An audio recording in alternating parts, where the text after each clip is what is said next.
Bom, boa noite. Vamos iniciar, então, mais uma reunião do Mildinho, mais uma reunião de estudo do Evangelho de Mateus. Nós estamos hoje, muita alegria, iniciando mais uma etapa dessa caminhada de entendimento, de estudo, que é o início de uma nova passagem. Alguns estudiosos chamam de perícope, outros chamam de perícopa, tanto faz. Na verdade, consiste numa divisão artificial, convencionada, do texto bíblico em trechos, né? É um reagrupamento dos versículos por afinidade temática, por afinidade narrativa, né? Então, todo o livro de Mateus, a versão moderna dele, né, é dividida em capítulos, versículos e subdividida em passagens. Na semana passada, nós concluímos a primeira passagem do capítulo 18, os primeiros 5 versículos do capítulo 18. Cada tradutor vai reagrupar esses versículos de uma maneira. O Haroldo agrupou assim, né, os primeiros 5 versículos do capítulo 18, é aqueles em que Jesus pede aos discípulos que se assemelhem a uma criancinha, em que Jesus apresenta o protótipo ou o paradigma ou a referência de ser humano para uma nova sociedade, um novo padrão de sociedade, que a tradição bíblica chama de reino de Deus ou reino dos céus, né? E Jesus fala, olha, aquele que vai pertencer a essa nova sociedade, aquele que vai conseguir se harmonizar com essa nova sociedade, é aquele que mais se assemelhar a essa criança. Claro, não de forma etária, né? Não no que diz respeito ao desenvolvimento cognitivo, ao desenvolvimento fisiológico, mas sim a essência de experiência coletiva. Como uma criança em situações normais, naturais, e não em situações alteradas por uma má educação parental, em situações naturais, como uma criança lida com outras crianças. Entenderam? Foi isso que a gente estudou na passagem anterior. Só que no último versículo, nos últimos versículos, né, Jesus diz assim, olha, quem não se assemelhar a essa criança, ou seja, quem estiver fora desses padrões, e aí compensa a gente lembrar quais são os padrões, que é o desinteresse pelo luxo, pelo conforto e por títulos de grandeza social. Não é o não usufruto. Às vezes você vai usufruir de alguma posição de liderança social. Às vezes você vai usufruir de algum conforto material. O próprio contexto reencarnatório, né, te projeta para isso, natural. Mas o que Jesus fala é de um ser humano que não se interessa por isso, que não persegue isso, que não corre atrás disso e que não transforma isso em prioridade existencial. Esse ser humano que não reencarna para prosperar, que não reencarna para liderar, e não reencarna para acumular, esse ser humano, ele está em outra. Ele já ultrapassou o nosso tempo. Ele já ultrapassou a nossa experiência social. Ele está em outra experiência social. Jesus vai dizer, olha, quem não se assemelhar a esse padrão de ser humano, esse novo ser humano, esse novo Adão, quem não se assemelhar a ele, não vai pertencer à nova terra. Porque a nova terra, a nova Jerusalém, para usar um termo apocalíptico, né? O termo do livro de Apocalipse, que se encerra assim, né? o fechamento do livro Apocalipse é a respeito, trata da Nova Jerusalém. A nova cidade, um novo modelo de cidade, um novo modelo de sociedade. Se encerra assim. Então, para uma nova Jerusalém, é preciso um novo homem, um novo ser humano. Quem não for um novo ser humano, não se ajusta, não se encaixa nessa nova Jerusalém, nessa nova sociedade. A gente encerra a passagem anterior dizendo isso. Pois bem, claro, os comentários que a gente vai tecendo em cima dessa esteira de entendimento, né? Dessa prancha semântica, discursiva, teológica, que a gente vai tecendo de comentário em cima disso, no rastro disso, seguindo as pegadas que Jesus deixou, causa desconforto, porque não é um processo fácil. Reinventar-se, ressignificar a vida, não é um processo fácil. Quando o texto bíblico, quando o texto da literatura espírita nos convida, nos convoca a isso, esse convite é ardido. Sabe? É ardido. É claro, se eu trago esses textos, reúno esses textos, organizo, né, a nossa aula, a nossa exposição, né, que aqui nesse formato de miudinho é mais monologal mesmo, eu falo mais, né? O modelo que o São Honório tinha, lá ele, como não tinha esse compromisso com a gravação, ele era mais dialogado. Né? Nós já vivemos essa experiência mais dialogada aqui quando não gravávamos. Mas, por enquanto, é assim. E aí, quando a gente organiza a exposição dessa maneira, a internet se manifesta. Claro, a gente abriu para essa participação. E tem gente que fala umas coisas legais, tipo assim, olha, parece que eu te conheço há muitos anos, parece que eu tô lá com vocês, né? A gente fica emocionado com esses comentários. Tem gente que chama de a família Mildin. Tem pessoas na internet que nos acompanham, gente, desde 2016, quando começamos a publicar. Já vai para 8 anos, né? 8 anos, pessoas que nos acompanham, né, no YouTube há 8 anos, toda semana. Tem pessoas que já disseram, olha, o nosso culto em casa é feito em torno do miudinho.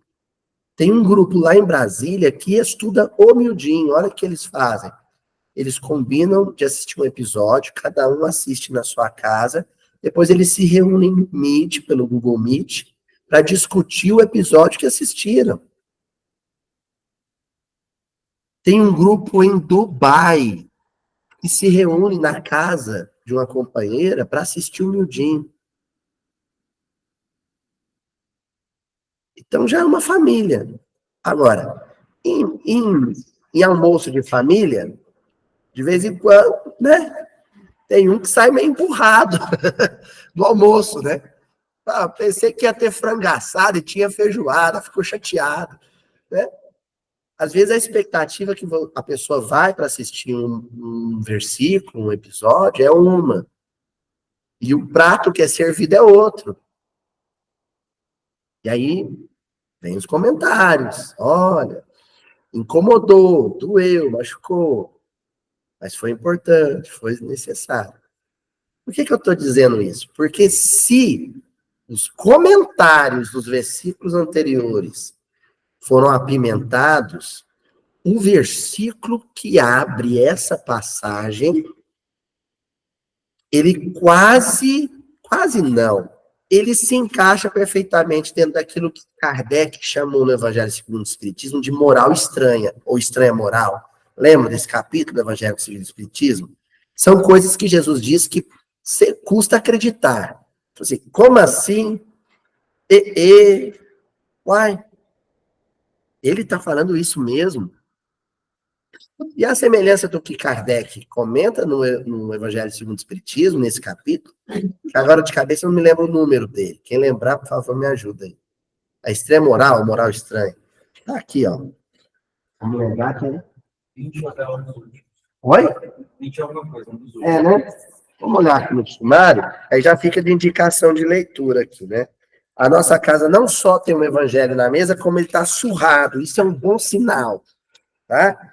Evangelho tem que estar assim, viu, gente? Né? Esse aqui, ó. Olha aqui, ó. Arrancou a folha. Isso é maravilhoso. Casa espírita que o evangelho está novinho, não. Livro espírita da casa da gente tem que estar caindo aos pedaços. Significa que está usando. Né, tia Adriana? Ó, o estranho é moral, moral estranha. Você vê como eu sou um homem do século passado mesmo, né? Qualquer moçada já teria ido no Google aqui descoberto. Eu estou olhando no livro de papel, né? Enfim, parece que o nosso evangelho perdeu sobre. Não, perdeu não. Tá aqui, é porque é do Ídia no final, né? Estranha moral. 23. Aqui, encontrei, capítulo 23. Tá bom? Capítulo 23, a estranha moral, moral estranha. Nossa, Luiz, é assim mesmo o versículo de hoje? Pois bem, o versículo de hoje, que é o versículo 6 do capítulo 18 do Evangelho segundo o Espiritismo, ó, começa que o título da passagem é Escândalo. A passagem, o Haroldo intitulou ela como Escândalo. E a passagem começa com o versículo 6, que é assim: mas qualquer que escandalizar um destes pequeninos que creem em mim, melhor lhe fora que se lhe pendurasse ao pescoço uma mó de azenha e se submergisse na profundeza do mar. Mó de azenha, essa tradução aqui é a do João Ferreira de Almeida. Bom, o João Ferreira de Almeida é uma tradução do século XVI, né? Foi revista e atualizada, mas tem hora que ela... Eu prefiro a tradução do Haroldo. Mó de azenha é a mó de asno, ou a mó de jumento, ou a mó de burrinho. Mó. O pessoal mais antigo vai saber que é mó. A turma mais nova vai não. Mó é uma pedra de moinho. É uma pedra que esmaga grãos, que esmaga o trigo, que esmaga a azeitona também, para fazer o azeite. Oi? Palavra cruzada tem, né? Aí o sujeito pira, né? Que não acha a palavrinha. Mó é a pedra. A mó é a pedra superior. É pedra contra pedra para esmagar, né? Então, a pedra superior é aquela que vai mexendo, movendo, esmagando, atritando o grão, o fruto, né? Para produzir o óleo, produzir a farinha. É isso. Enfim, eu vou ler a passagem inteira, que a gente sempre começa a passagem lendo ela toda, mas de cara Jesus fala assim, olha, se for para atrapalhar a chegada do reino dos céus, se for para atrapalhar quem quer construir essa nova sociedade, era melhor se arrumar uma pedra bem pesada no pescoço e pular no mar. Moral estranha. Como assim? Jesus dizendo que era preferível o sujeito morrer de forma terrível, morrer dolorosamente. Estranho, né? Estranho. Vamos ler a passagem inteira. Versículo até o 11, viu? Essa passagem. Ai do mundo por causa dos escândalos, porque é mistério que venham escândalos, mas ai daquele homem por quem o escândalo vem. Portanto, se a tua mão e o teu pé te escandalizar, corta-o e atira-o para longe de ti.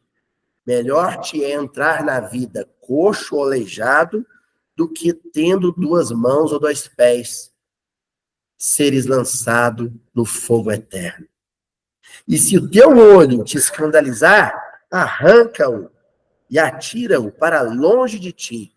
Melhor te é entrar na vida com um só olho do que tendo dois olhos, seres lançado no fogo do inferno. Vede, não desprezeis algum destes pequeninos, porque eu vos digo que os seus anjos nos céus sempre veem a face do meu Pai que está nos céus. Porque o Filho do Homem veio salvar o que se tinha perdido. Essa é a passagem que nós vamos estudar. Arranca a mão, arranca o olho, pula no mar com a pedra pendurada no pescoço. Que negócio esquisito que é esse? Entendeu, Tânia? Parece que Jesus pegou pesado, hein, gente? Eu acho que ficou um climão, hein? Será? Pesou, né? O pessoal fala torta de climão, né? Tinha um professor meu, que quando ele chegava na sala, assim, na faculdade, né? E aí a turma tinha brigado por causa da formatura. Ele falava, gente, a vibração tá de cortar com faca, né? Tensa, pesada. Será que ficou assim? Não. E eu vou dizer por quê. Porque isso que vocês estão encontrando aqui é um hebraísmo. O que é um hebraísmo? São expressões populares, expressões, frases repetidas do cotidiano hebraico, no cotidiano de Israel, no cotidiano da Palestina, que eram muito familiares para a comunidade israelita que vivia na Palestina. Mas que 2000 anos depois, no Ocidente, soa estranho, soa esquisito. Mas que para eles, não. Porque como era o uso corriqueiro, pegava bem. Quando eu casei com a Juliana, minha esposa, eu sofri muito com araxaês. Você sabe o que é o araxaês? É um jeito de falar que é mais que mineiro. É só tem Araxá. Só em Araxá. Aquela atriz, como é que ela chama? Aquela menina que era da... Né, a Mariana Rios. Mariana Rios é lá de Araxá. Ela conta que quando ela foi para a Globo, tiveram que fazer um trabalho para tirar essas expressões. Que expressões? Por exemplo, a Juliana brigava com ela falava assim, nossa, mas você quebra minha bicicletinha. Ou então, quando ela tá com muita raiva de mim, ela fala assim, eu vou te matar com a faca da cozinha. Se escreve um negócio desse, daqui 2000 anos alguém vai ler, não faz sentido, né? Porque aquilo só funcionava num determinado contexto cultural. Era um mineirês, araxaês, uma coisa muito específica. Que lá em Araxá, no ano 2020, 2010, 2015, é familiar. Mas deslocado temporalmente e espacialmente do seu contexto, não faz sentido. Tá bom? Começando a fazer essa explicação, porque é óbvio que existe uma turma que interpreta isso aqui de forma literal. É a ortodoxia no seu grau extremo, né? É o fanatismo no seu grau extremo. Nosso estudo aqui não tem essa característica, óbvio, né? A gente tira o espírito da letra. Vamos fazer isso? Pois bem, versículo de hoje, versículo 6. Quem escandalizar, agora já a tradução do Haroldo já. Quem escandalizar um destes pequeninos que creem em mim, é melhor para ele que seja pendurado uma mó de asno ao redor do seu pescoço e se afunde na profundeza do mar.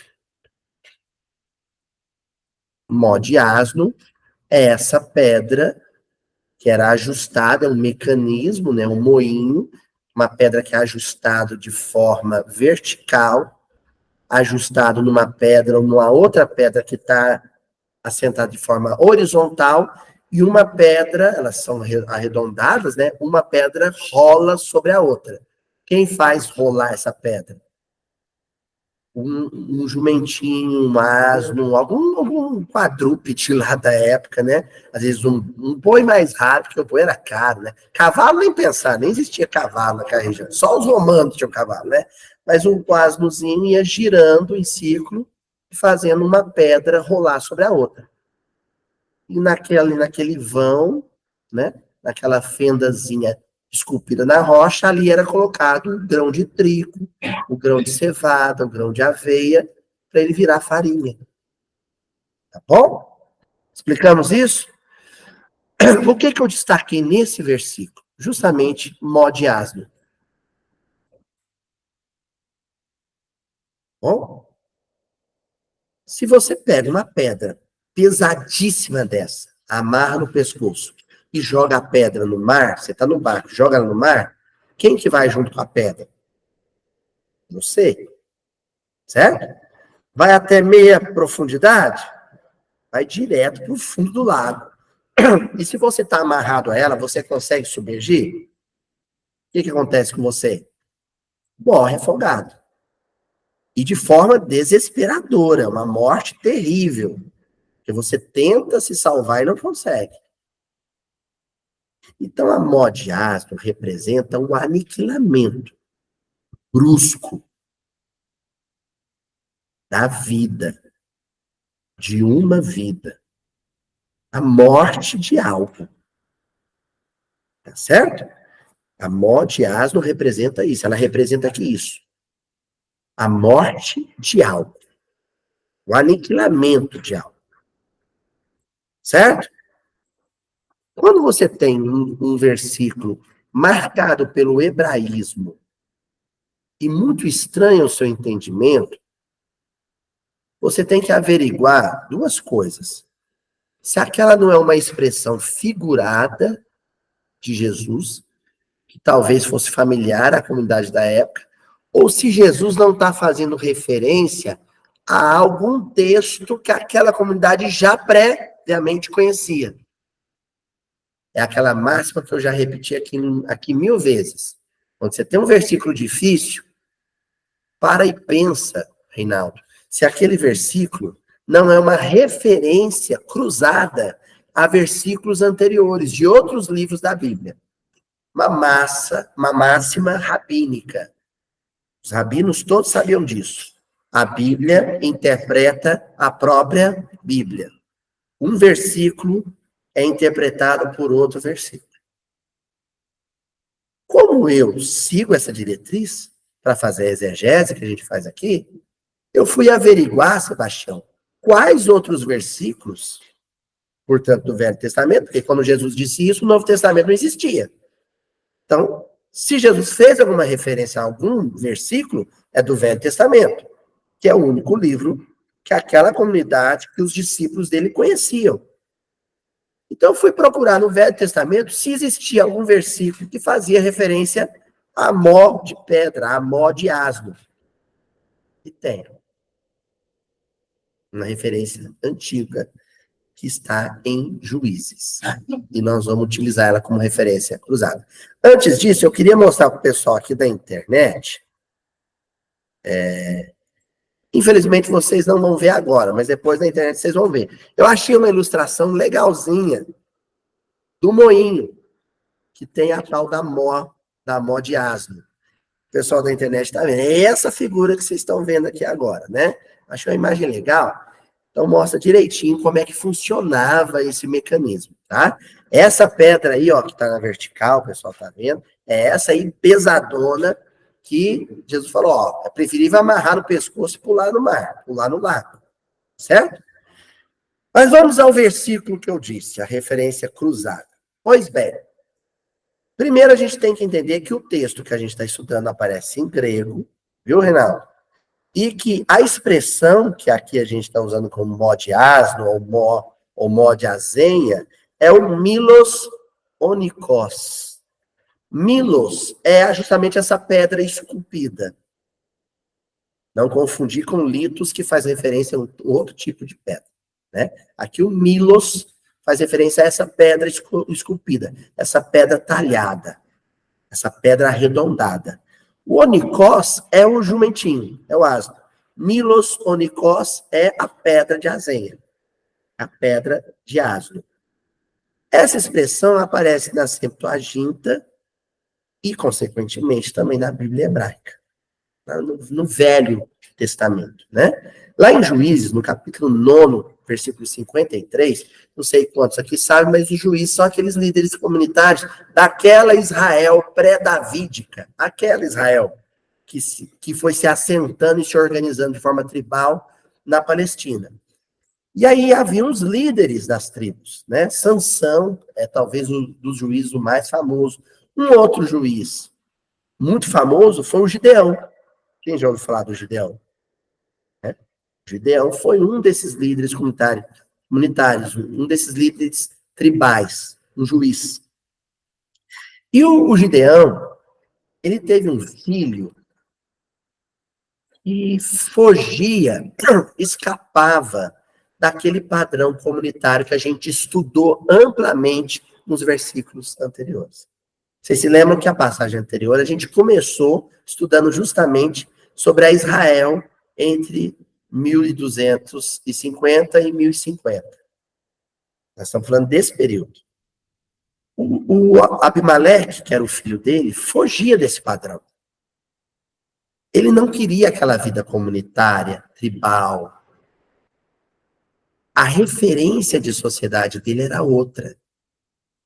O olho dele faiscava, brilhava com aquele modelo de sociedade das cidades-estado egípcias, as cidades-estado da Mesopotâmia, a Babilônia, por exemplo. Ele queria que Israel fosse aquilo. Então, Abimeleque, depois, né, quando ele assume o posto do pai, lembrando que o Abimeleque, ele é um filho, assim, de uma relação do Gideão fora do casamento, né? Então, ele tinha outros irmãos. Ele vai matar os irmãos para poder ficar com a posição de liderança do pai. E aí ele quer conquistar. Ele quer invadir cidades. Ele quer saquear cidades, porque ele quer prosperar materialmente. Ele quer tudo, todo o conforto e todo o poder que um rei qualquer da época tinha. Esse sujeito, ele é a antítese. Ele é o avesso da ideia de comunidade que Abraão pensou, ou a persona Abraão pensou para Israel. Tá bom? O que vai acontecer? Uma dessas cidades que o Abimeleque vai saquear, vai invadir, é Tebes. Era uma cidade murada, uma cidade fortificada que ele queria conquistar. E, de fato, ele invade tudo. Só que quando ele vai ultrapassar porque essas cidades tinham várias muralhas, né? Para ir dificultando a tomada da cidade. Quando ele vai ultrapassar uma dessas muralhas, quando ele se abeira dessa muralha, a população sitiada já estava toda envolvida no processo de defesa de Tebes. Inclusive as mulheres, inclusive as crianças. Com as armas domésticas, né? Porque quando a própria população se envolve na defesa de uma cidade dessa, tudo que a pessoa tem em casa vira arma. E aí uma mulher, uma viúva de Tebes, pega uma mó de pedra e taca ela de cima da muralha. E adivinha quem estava de baixo e toma essa pedrada na cabeça? O Abimeleque. Olha só, Juízes, capítulo 9, versículo 53. Uma mulher atirou uma mó de moinho, milos onikos em grego, né? Uma mó de moinho, sobre a cabeça de Abimeleque, ou Abimeleque, e lhe quebrou o crânio. Para quem está assustado com essa narrativa bíblica, lá no livro Há 2000 anos tem uma narrativa parecida. De quem que eu estou falando? Lá no livro Há 2000 anos.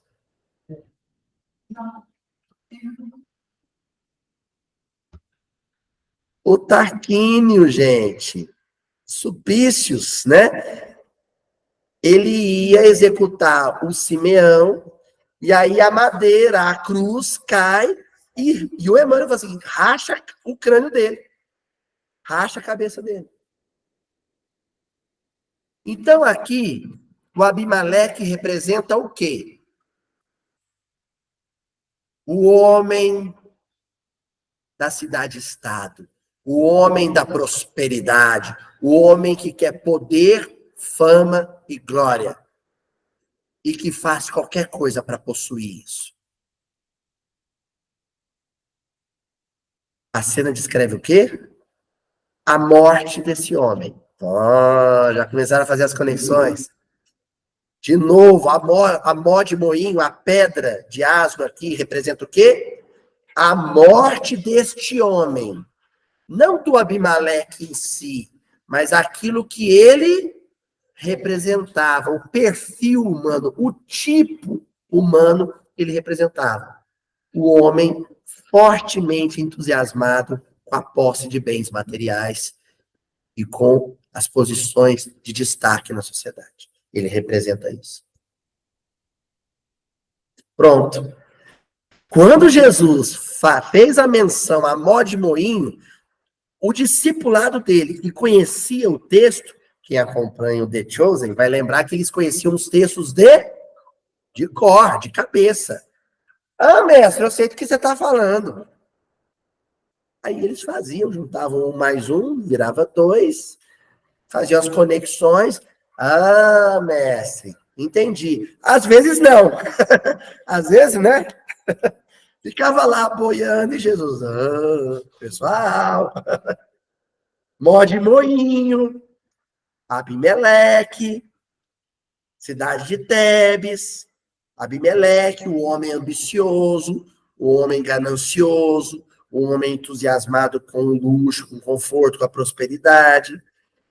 A morte deste tipo de homem, o aniquilamento desse tipo de homem.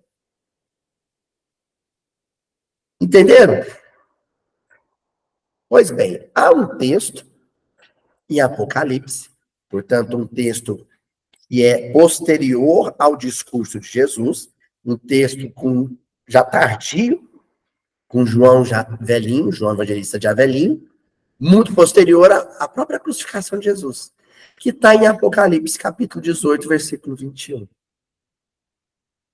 Olha o que vai dizer o texto em Apocalipse.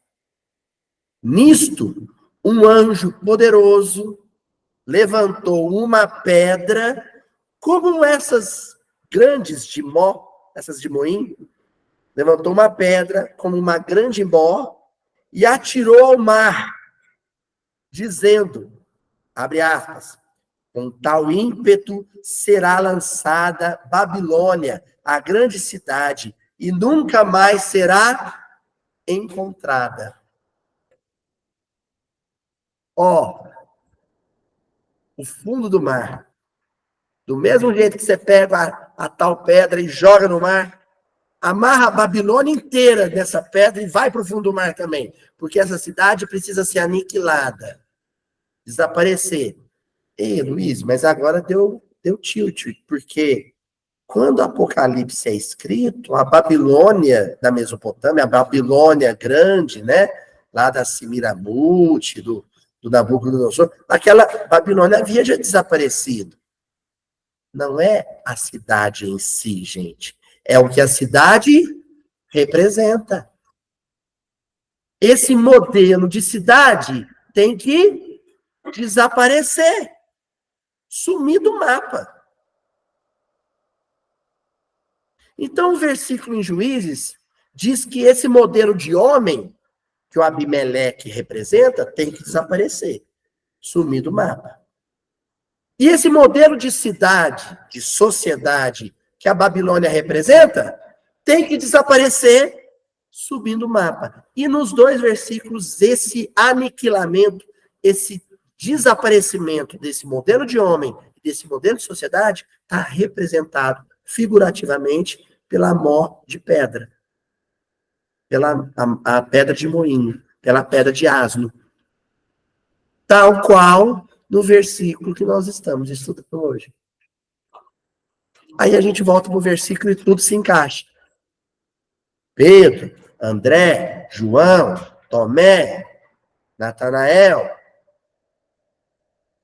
as pessoas que com o seu modo de vida, as sociedades que com o seu modo de vida embaraçarem, dificultarem a vida daqueles que estão se antecipando na sociedade vindoura, elas serão aniquiladas, elas vão desaparecer.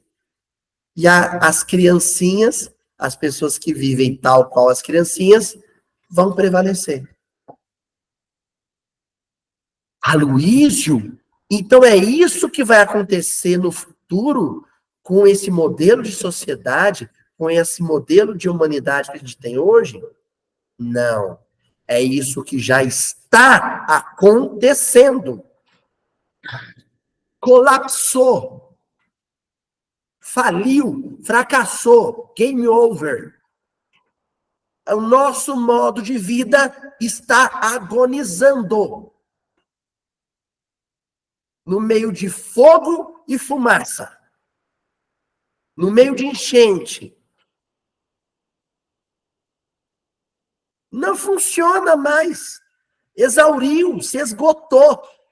O nosso modelo de agricultura não funciona. O nosso modelo de extração de recursos minerais não funciona. O nosso modelo de organização do espaço urbano não funciona. O nosso modelo de partilha das riquezas não funciona. O nosso modelo de família não funciona. O nosso modelo de escola não funciona. Esse modelo de escola pública e privada que está aí, está com os dias contados, porque isso não funciona. Esse modelo de indústria, de empresa, esse sistema bancário que está aí, isso vai acabar. Aí o povo fica bravo quando eu digo que os bilionários vão desaparecer da Terra. Eles acham que eu estou dizendo que vou amarrar uma mó de pedra no pescoço do Bill Gates e jogar ele no mar. Não é esse desaparecimento. Não é o desaparecimento do Jeff Bezos. Não é o desaparecimento do Elon Musk. Não é o desaparecimento do Jorge Paulo Lemann. Ou Lehman. Não é o desaparecimento dos homens. É o desaparecimento desse modelo de ser humano. Como o negócio deles vai desaparecer, logicamente, o perfil humano que está à frente desse modelo de negócio e o perfil humano que é massa de manobra, que é braço operário nesse perfil de sociedade, também vai desaparecer. E sabe o que mais que vai desaparecer? Com isso tudo, esse modelo de religiosidade que a gente tem. O movimento espírita, tal qual ele funciona hoje, vai desaparecer. O mesmo vai acontecer com o modelo de religiosidade católica, o modelo de religiosidade protestante. E vai desaparecer para fundir, para se diluir num todo.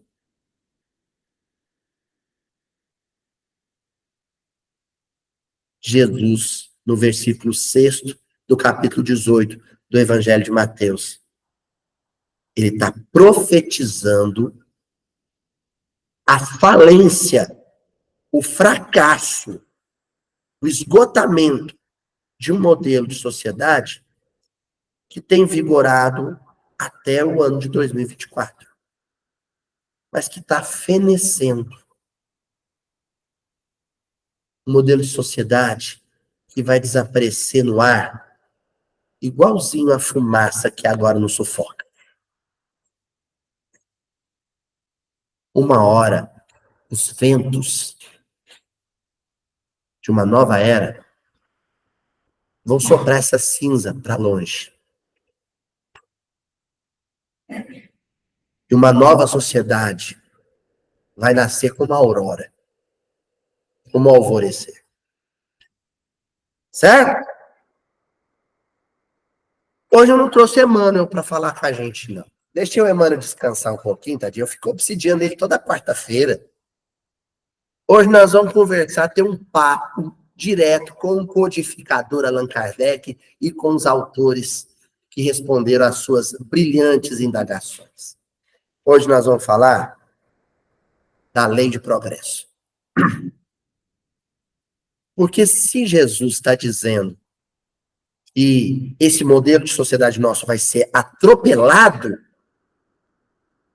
resta saber qual é o modelo de sociedade que vai atropelar, que vai passar por cima. Hã? Isso é tratado no Livro dos Espíritos.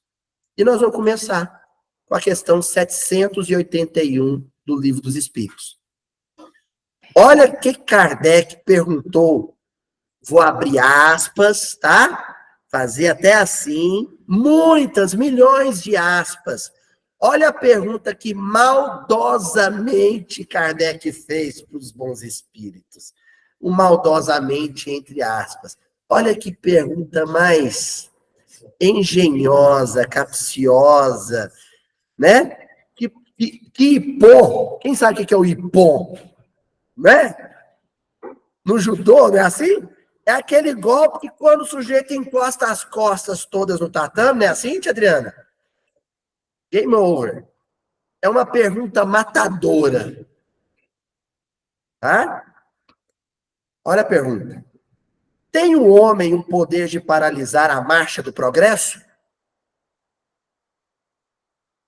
Tem o homem o poder de criar escândalos para o novo homem? O homem velho consegue criar escândalos para o homem novo, para a marcha, o caminhar do homem novo? Por que eu estou dizendo escândalo? Por que o versículo usa a palavra escândalo? Porque o grego escandalon quer dizer armadilha, mas não é qualquer armadilha. Sabe aquela pedra que é colocada no caminho para o sujeito topar com o dedo mindinho e levantar a unha? Sabe? Imagina, uma tapiocanga, um paralelepípedo do meio do caminho, você andando descalço. Aí, de repente, você dá um bicudo na pedra. E do ponto de vista... lembrando que aqui eu tenho meu assessor para assuntos greguísticos, né? Meu querido Reinaldo Alain Fulim. Como verbo quer dizer tropeçar. O verbo surge do próprio artifício. É um artifício, é um engenho, uma armadilha. É colocada para o outro cair, para o outro tropeçar, para o outro se machucar, para o outro se esborrachar. Então a gente imagina dois homens. Um que tem que caminhar, um que tem que avançar, um que quer progredir, quer ir para o alvo, e o outro que já percebeu que perdeu o Playboy, percebeu que ele não tem futuro, então vou atrapalhar esse daí, ó. E coloca uma pedra de tropeço. Nós estamos falando de uma parcela da sociedade que se incomoda, uma parcela ainda grande, majoritária da sociedade, que se incomoda, que sente desconforto com a presença exótica, excêntrica, estranha, daquela parcela minoritária que não está mais aqui, está lá, está adiante, está na vanguarda. Entendeu?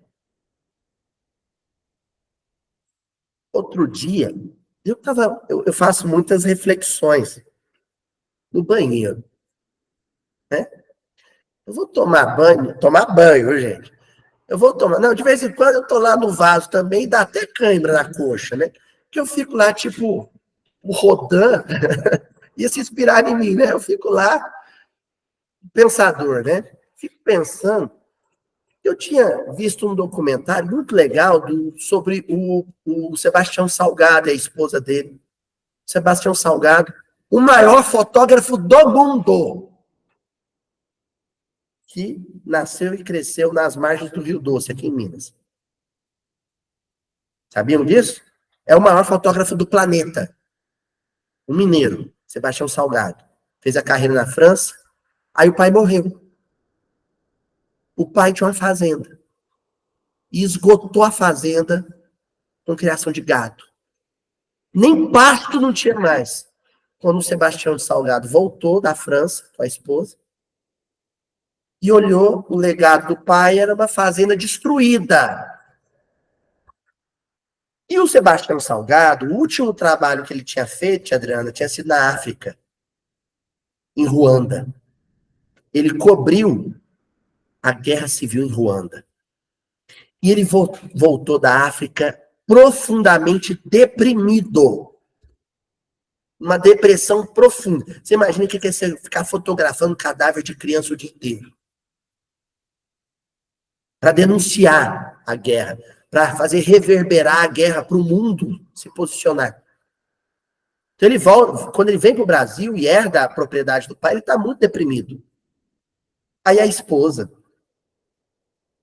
ela fala para ele, você precisa animar, você precisa acreditar de novo na vida. Daquilo que foi devastado, daquilo que foi destruído, pode surgir a vida de novo. E ele leva isso a sério, bem a sério, e resolve reflorestar toda a fazenda do pai, que era uma propriedade grande, de vários hectares.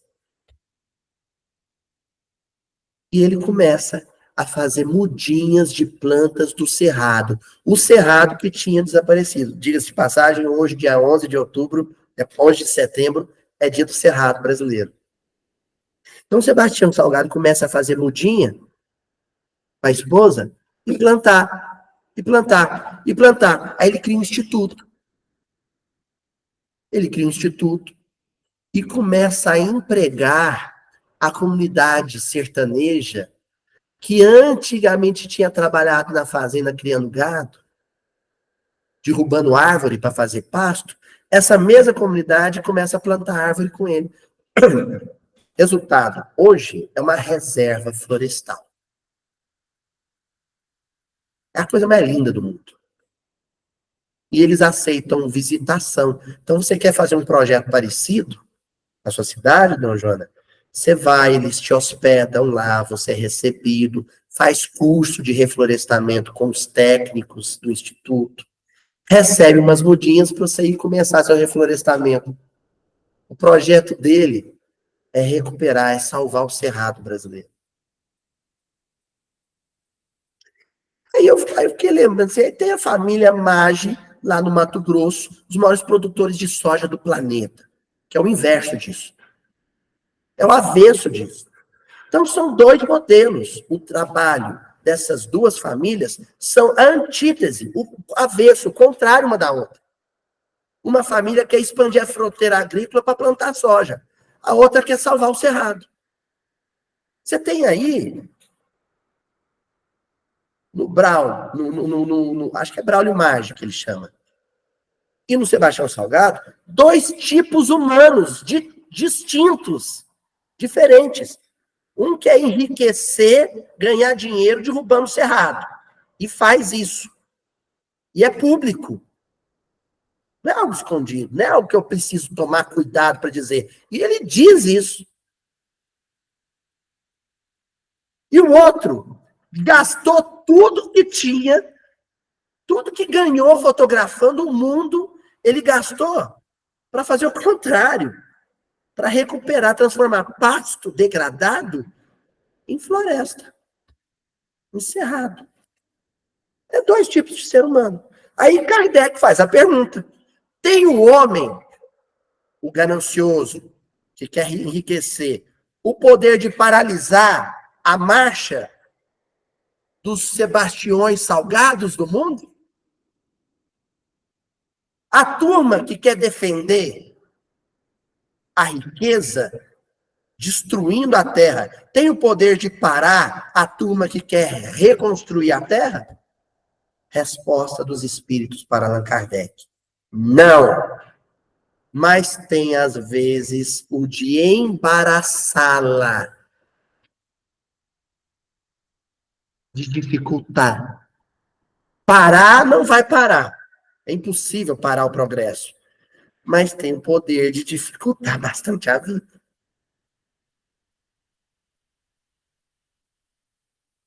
Tem o poder de embaraçá-la. O que é embaraçar? Criar obstáculo, criar dificuldade. É armar armadilha, escandaló. Criar escândalo. Aí, Kardec vê o potencial da pergunta e dispara a letra A da questão 781. E se deve pensar dos que tentam deter a marcha do progresso e fazer que a humanidade retrograde. Pausa. Aí o sujeito que está usando a lente da prosperidade, a lente do empreendedorismo econômico, vai ler essa pergunta e vai pensar, progresso, enriquecer o país. Barrar o avanço do progresso. Essa turma que defende a natureza. Eles querem barrar o avanço do progresso.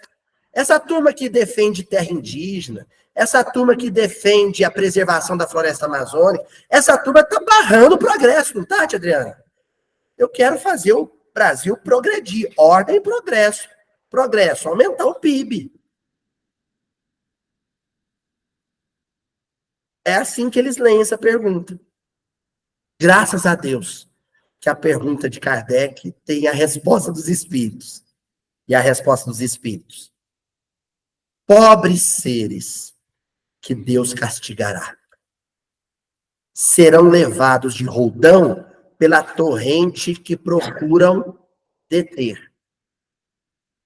E o sujeito pega e distorce a resposta e fala: ainda bem que a fúria de Deus vai pegar o pessoal do Greenpeace e vai fulminar eles. Vai pegar a Sociedade Protetora dos Animais, dona Cíntia, o pessoal que defende os direitos dos animais, esse pessoal que atrapalha testes de cosméticos, esse pessoal que atrapalha, né, a indústria frigorífica, da qual, com a graça de Deus, eu pretendo me livrar logo, de uma vez, já comecei o processo de transição. Esse pessoal, segundo a interpretação equivocada dessa pergunta, eles vão ser fulminados pela fúria de Deus. Mas vamos lá, que agora, depois que os espíritos respondem a pergunta de Kardec, sabe o que Kardec faz? Assim, não. Tem gente que vai distorcer isso. Deixa eu fazer um comentário para deixar mais claro. Deixa eu desenhar para esse povo entender. Aí vem Kardec e escreve assim: sendo o progresso uma condição da natureza humana, não está no poder do homem opor-se-lhe. É uma força viva, cuja ação pode ser retardada, porém não anulada, por leis humanas más. Leis humanas más. Quando estas se tornam incompatíveis com ele, despedaça-as juntamente com os que se esforçam por mantê-la. Pronto. Manter. Quem se opõe ao progresso não é quem quer algo novo, é quem quer que continue aquilo que é velho, que é antigo. Proteger a natureza, por exemplo, é algo novo ou algo velho na sociedade humana?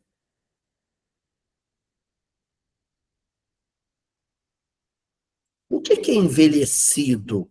O que é veterano na experiência humana? A exploração indiscriminada e ininterrupta dos recursos naturais para o enriquecimento das criaturas, enriquecimento material das criaturas, ou é o entendimento de que a natureza, as plantas e os animais são nossos irmãos? O que é novo na humanidade? Porque aquilo que é para ser mantido é aquilo que já está aí, concordam? O que é para ser mantido é o que já está estabelecido. Aí continua Kardec: assim será, até que o homem tenha posto suas leis em concordância com a justiça divina, que quer que todos participem do bem, que sejam abolidas as leis feitas pelo forte em detrimento do fraco. Pronto. Quem é o forte na nossa sociedade? Quem é o fraco na nossa sociedade?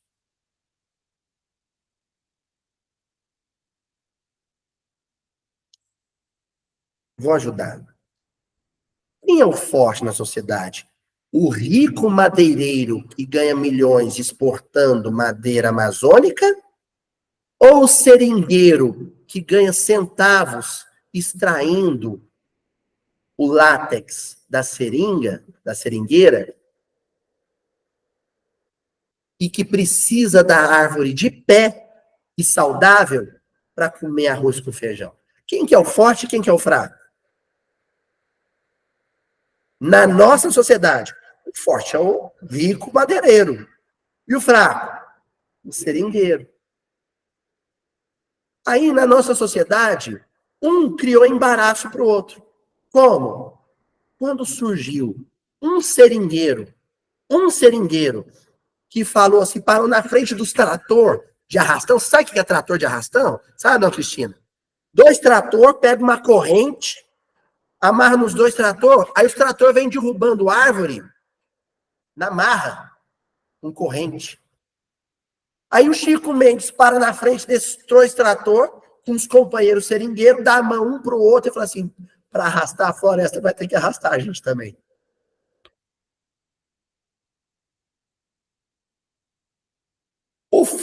Mas a legislação permitia. Então os fracos do mundo atual pararam na frente para proteger a lei de Deus, que queria a floresta de pé. E os fortes do mundo atual aceleraram seus tratores, porque tinham o respaldo da lei dos homens. Pelo progresso, lei dos homens, não estou dizendo a Constituição, não, viu, gente? A lei do mercado, a lei do capital, a lei do ganho. Vou perguntar para quem sabe um pouco de história. O que aconteceu com Chico Mendes? Foi brutalmente assassinado a tiros em Parintins, defendendo a floresta amazônica. O velho homem criou um escândalo, uma armadilha, uma pedra de tropeço para impedir a marcha do progresso, porque o progresso, numa perspectiva evolutiva e espiritual, não é derrubar a mata, é proteger a mata. Entendeu? Olha aqui, vamos ler de novo o que Kardec falou. Que sejam abolidas as leis pelo forte em detrimento do fraco. O seringueiro, o pescador simples, ribeirinho, o pequeno agricultor que planta alface, milho, para feira, para vender na feira, orgânica, né, Dona? Esse daí é o pequeno. Bom, esse versículo vai render mais uma reunião. Eu vou só completar essa questão a 700. Não, já completei a 781. Porque a semana que vem nós vamos continuar com a 783. Então nós já sabemos uma coisa, nós vamos voltar lá no primeiro versículo, que nós estamos estudando hoje, e vamos ler ele de novo. Quem escandalizar um destes pequeninos, o pequenino aqui é o modelo de homem novo, é o homem que fica feliz com pouco, é o homem que é contente com o necessário. Quem escandalizar esse pequenino, ou seja, quem impedir a marcha do progresso, esses pequeninos que creem em mim, esses pequeninos que compraram a minha ideia, que assimilaram a minha ideia, o meu modelo de humanidade, é melhor para ele que seja pendurado uma mó de asno ao redor do seu pescoço e se afunde na profundeza do mar. É melhor que desapareça.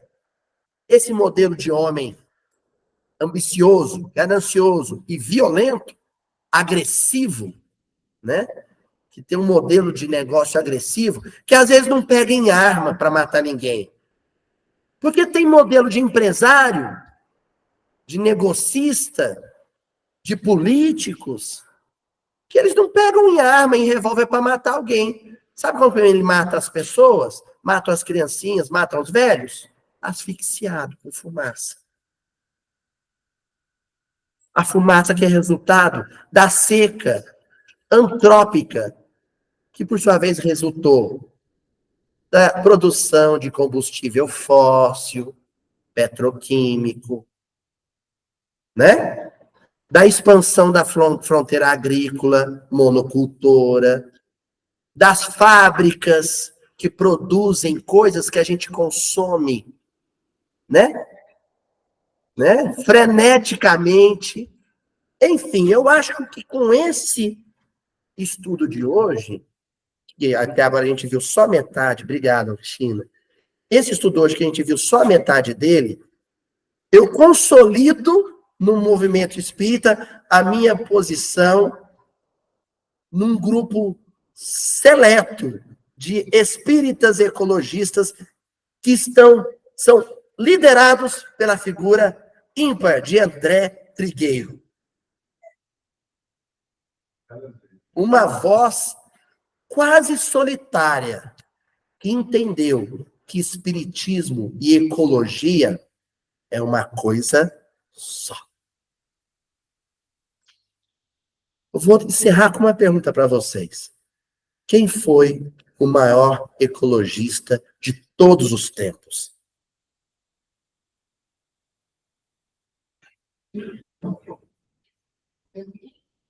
Jesus de Nazaré. É o homem que propôs que os homens vivessem como criancinhas, sem poluir o mar, sem derrubar a floresta, sem maltratar o bicho.